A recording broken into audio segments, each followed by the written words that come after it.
چونکہ نیکیوں کا موسم بہار آ رہا ہے تو نیکی میں رغبت کرنی، نیکی میں دلچسپی لینی ہے، نیکی میں ایک دلچسپی پیدا کرنی ہے، نیکیوں کی طرف آگے بڑھنا ہے، قدم بڑھانا ہے نیکی کی طرف، اور اپنے آپ کو نیکیاں کرنے کا عادی بنانا ہے۔ کوئی بھی نیکی کا کام آپ کے ذہن میں آتا ہے فوراً اس پر عمل شروع کر، تلاوت کا خیال آپ کے ذہن میں آیا شروع کر دیں، نماز کا خیال آیا شروع کر دیں، استغفار کا خیال آیا شروع کر دیں، تہجد کا خیال آیا شروع کر دیں، تسبیحات کا خیال آیا شروع کر دیں، نیکیوں میں رغبت پیدا۔ اور جس نیکی کا خیال اللہ تعالیٰ آپ کے ذہن تک پہنچا دے، یہ اللہ تعالیٰ کا فضل اور اللہ کی توفیق ہوتی ہے، یہ اللہ کی طرف سے امانت ہوتی ہے۔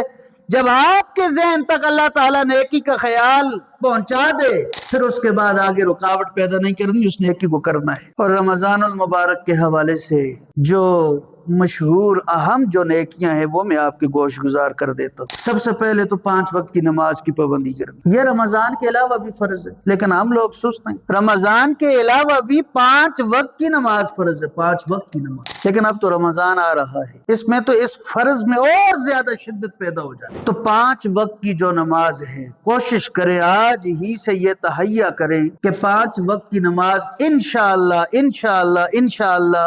میں مسجد میں باجماعت ادا کروں گا۔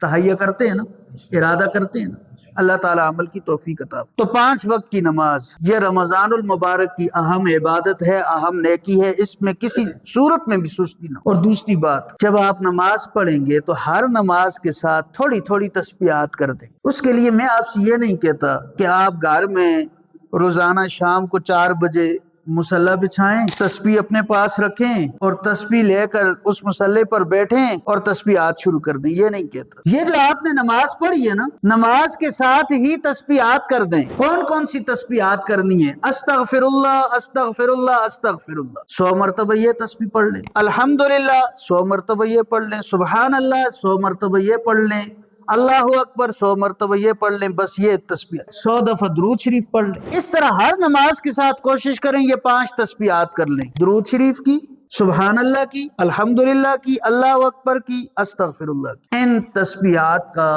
معمول بنائیں، نماز بھی ہو گئی، 7 تسبیحات بھی ہو گئی۔ اور کوشش کریں کوئی سے 2 وقت مقرر کر کے، فجر کا وقت مقرر کر لیں، مغرب کے بعد کا کر لیں، یا عشاء کے بعد کا کر لیں، یا ظہر کے بعد کا، وہ آپ کی مرضی ہے۔ ایک وقت میری طرف سے فجر کے بعد تلاوت کا معمول بنا لیں، ابھی سے بنا لیں۔ اور رمضان اور قرآن کا آپس میں بڑا گہرا ربط ہے، بڑی گہری مناسبت ہے، بڑا گہرا جوڑ ہے۔ یہ ایسا جوڑ ہے جس طرح آپ اپنے گھر میں روح افزا کی شربت بناتے ہیں نا، اس میں روح افزا ڈالتے ہیں، اس میں چینی ڈالتے ہیں، اس میں پانی ڈالتے ہیں، جس طرح آپ کی یہ جو روح افزا کی شربت ہے، اب اس شربت سے آپ چینی کو الگ نہیں کر سکتے، روح افزا کو الگ نہیں کر سکتے، پانی کو الگ نہیں کر سکتے، اس طرح قرآن کو آپ رمضان المبارک سے الگ نہیں کر سکتے، اتنا گہرا جوڑ ہے۔ شہر رمضان الذی انزل فیہ القرآن انا انزلناہ فی لیلۃ القدر، اور بہت ساری آیات ہیں، بہت ساری احادیث۔ تو تلاوت کا معمول ہو،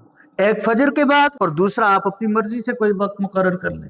فجر کے بعد اس لیے کہہ رہا ہوں کہ فجر کا جو وقت ہے اس کا تعلق بھی قرآن مجید کی تلاوت کے ساتھ، بہت خاص وقت ہے، اللہ کریم عمل کرنے کی توفیق عطا فرمائے۔ تو تلاوت کا معمول بنانا ہے، اور کوشش کریں ہر شخص رمضان المبارک میں پورے کا پورا قرآن مجید ختم کرے، تلاوت کرے۔ نیت کرتے ہیں نا، روزانہ 1 پارہ پڑھنا ہے، کچھ صبح پڑھ لیں، کچھ کسی اور وقت پڑھ لیں، اگر دن کو فرصت نہیں ملتی سارا پورا پارہ صبح کے وقت فجر کے بعد آپ پڑھ لیں۔ تو تلاوت کا معمول بنانا ہے، پورا قرآن کریم رمضان المبارک میں تاکہ ختم ہو جائے۔ اور جو حضرات، جو احباب اعتکاف کا ارادہ اور نیت رکھتے ہیں، ان سے میری گزارش یہ ہے کہ آپ 1.5 پارہ روزانہ پڑھیں، 1 نہیں 1.5 پارہ روزانہ قرآن مجید کی تلاوت کریں۔ اس طرح ہوگا جب 20واں روزہ ہوگا آپ کا ایک قرآن مجید ختم ہو جائے گا۔ 20ویں روزے کو روزانہ 1.5 پارہ آپ پڑھتے رہے نا، تو 20ویں پارے کو آپ کا قرآن مجید قریب ہو جائے گا۔ تو اس طرح 20 رمضان کو ایک قرآن مجید ختم، جب اعتکاف میں بیٹھیں گے 10 دنوں میں، یہاں مسجد میں ہوں گے،